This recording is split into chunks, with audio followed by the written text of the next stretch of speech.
नमस्कार। आज हम बात करेंगे पीलीबाग पंचायत समिति के लखासर ग्राम पंचायत के सरपंच श्रीमती अमरजीत कौर के जनप्रतिनिधि कुलदीप सिंह जी चनन का, जो कि इनका कार्यकाल 1 साल का पूरा हो चुका है, और चर्चा करेंगे कि 1 साल के कार्यकाल में क्या काम करवाए और क्या बाकी रह गए जो आगे करवाने की योजना है। तो सबसे पहले हम मुख्य वक्ता चैनल में बहुत बहुत स्वागत करते हैं कुलदीप सिंह जी और उप सरपंच शिव कुमार जी मंडा साहब। बहुत बहुत स्वागत है आपका। धन्यवाद जी, बहुत बहुत धन्यवाद जी। आपका 1 साल पूरा कार्यकाल पूरा करने पर बहुत बहुत हार्दिक बधाई और शुभकामनाएं सबसे पहले तो आपको। हाँ जी, आपको भी बहुत बहुत बधाई, शुभकामनाएं। तो कुलदीप जी ये बताओ, जैसे अब 1 साल का कार्यकाल अपना हो गया पूरा, उस कार्यकाल कैसा रहा, उसके बारे में आपके क्या वो है कि आपने क्या काम करवाया और क्या बाकी रह गया जो आगे की योजना में ले रहे हैं, वो क्या है? बहुत से काम तो रूटीन के हैं जो चलते हैं और चलते रहते हैं, और हमने गलियों वगैरह के काम करवाए हैं। 3-4 गलियां सीसी ब्लॉक बनाई हैं, खड़बंजे लगवाए हैं, उनमें पानी की निकासी का पूरा समाधान करवाया। और इस साल की त्रासदी भी रही कि पूरे विश्व के अंदर ये जो कोरोना कोविड-19 नामक वायरस ने खलबली मचाई, उसका असर तो हमारी पंचायतों पर और पूरे भारतवर्ष पर ही पड़ा है।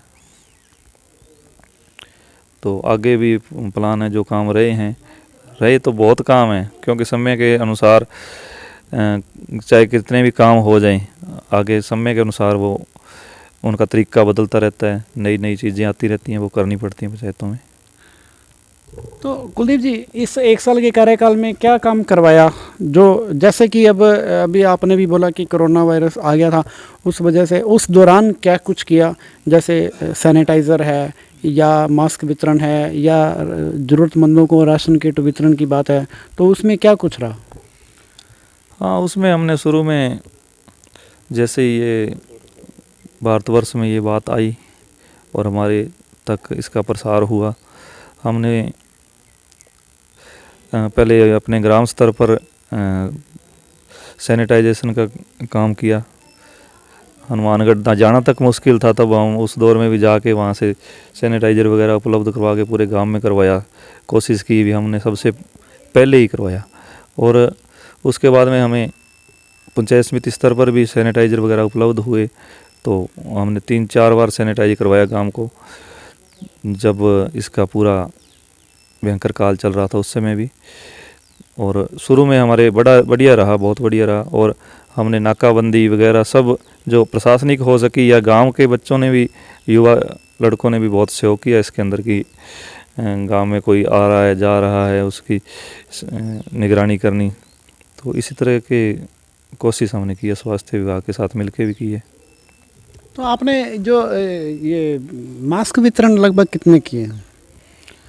मास्क वितरण हमने शुरू में तो कर्मचारी स्तर पर करवाए, थोड़े स्तर पर, तो ऐसा कोई ज़्यादा बड़ा नहीं था। लोग समझदार थे, उन्होंने पहली बात तो कोई जाता आता ही नहीं था बाहर।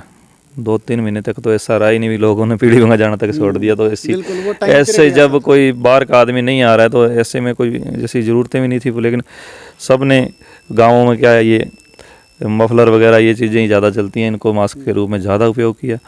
और जो बाहर निकलने वाले लोग थे वो तो कर ही रहे हैं, उनको हर एक को का प्रेरित भी करते थे। तो कुलदीप जी, जैसे अब वो टाइम में कैसा था कि एक ज़रूरतमंद को खाने तक की भी समस्या आ गई थी, तो उस दौरान आपने आपकी तरफ से या आपके पंचायत की तरफ से पर्सनली या कोई संस्था से जुड़ के आपने कोई जैसे कोई ज़रूरतमंद को राशन वगैरह वितरित किया? लगभग कितना किया होगा? हाँ जी, ये हमने लगभग गांव में से सब सक्षम लोगों से हमने एक किट के रूप में लगभग 700 रुपये इकट्ठे किए। कोई ज़्यादा देने वाला था, उसने ज़्यादा भी दिए, तो हमने लगभग 700 के हिसाब से हमने पैसे इकट्ठे करके, और बहुत से गरीबों को जिनको राशन 2-2, 3-3 बार राशन लगभग 3 महीने तक तो ऐसा रहा ही, हमने उपलब्ध करवाया। उसके सब पूरे अपने कर्मचारियों के सहयोग से करवाया, और अपने सरपंच साहब ने हमें पूरा निर्देशित रखा भी, ऐसे करो, हम करते रहे। तो कुलदीप जी, जैसे अब ये तो रहा जो बीत गया, वो बीत गया, उसको छोड़ के हम आगे की बात करते हैं कि आगे के लिए आपकी मतलब जो काम करवाना है, मुख्य मुख्य जो काम है, उसके बारे में आपके क्या योजना है? योजनाएं गांव में ज़्यादा समस्या यही है कि पानी निकासी, गलियों का सही समतलीकरण नहीं होना, पानी रुकना वगैरह बहुत करवा रहे हैं धीरे धीरे। और जो आबादी अभी बस रही है उसके हमारा पूरा योजना है कि उसके लिए गलियां पहले से ही जो हैं उनकी पत्थर गड़ी या ऐसा कुछ करवा के छोड़ें ताकि तड़के को लोग कल को काबिज ना हो। तो सबसे बड़ी प्रॉब्लम यही आती है गलियों की। और घर तो वो जो जिसने रहना है वो बनाता ही है, और जो भी आवास बनाने के लिए सुविधाएं हैं जो किसी के रहने लायक आवास नहीं है, कच्चे घर हैं, उनको पक्का करवाने का भी प्रधानमंत्री जी का जो सपना है 2022 तक, उसमें भी हम सर्वे करवा के अधिक से अधिक कोशिश कर रहे हैं कि जिनके पास उपलब्ध घर नहीं है, जो सक्षम नहीं है ऐसा करने के, तो उनको उनके साथ जोड़ें।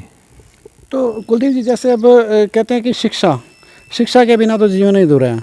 शिक्षा के लिए अपना शिक्षा का स्तर अपनी पंचायत पे कैसा है, और अगर उसको सुधार करना है तो उसके बारे में आपकी योजना?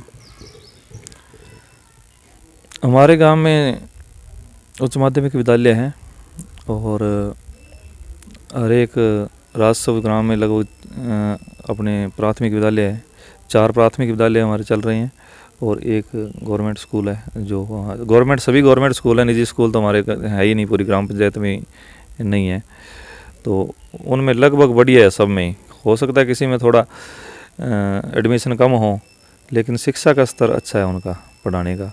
और हम पीओ साहब भी उनकी मॉनिटरिंग प्रॉपर करते रहते हैं। और तो कुलदीप जी, अब जैसे आपके साथ में पंचायत के उप सरपंच भी साथ में, उनसे भी थोड़ी सी चर्चा कर लेते हैं। तो उप सरपंच साहब, आप क्या योजना लेके चलते हैं, जो हमने जो काम करवाने हैं उसके बारे में? हमें वो क्या है कि एक जो अपनी गलियाँ हैं वो उनमें कादा वगैरह हो रहा है, गंदगी फैल रही है घर घर के आगे। जैसे मान लो कूड़ा करकट वगैरह है, उनको हटाना है, ठीक है, और स्वस्थ काम बनाना है, ठीक है। इनके लिए एक तो यो नहीं है कि जैसे लकड़ियाँ वगैरह होती है वो क्या गलियों के अंदर डाल देते हैं, और कूड़ा करकट है वो भी अंदर डाल देते हैं गली के। उनको साफ़ सफाई वगैरह का उनको लोगों को समझा भी रहे हैं इसके बारे में भी, ये गंदगी नहीं करनी है। और स्वास्थ्य के बारे में भी बता रहे हैं भी, अगर गंदगी हो रही है तो स्वास्थ्य के लिए हानिकारक है, ठीक है। तो मतलब आप ये कहना चाहते हो कि सफाई व्यवस्था पे पूरा ध्यान रखना है, मुख्य आपका ये लक्ष्य है। तो बहुत बहुत कुलदीप जी, बहुत बहुत बधाई। उप सरपंच साहब, आपको भी बहुत बहुत बधाई, और मुखर वक्ता चैनल में समय देने के लिए बहुत बहुत धन्यवाद। धन्यवाद जी, बहुत बहुत धन्यवाद सर।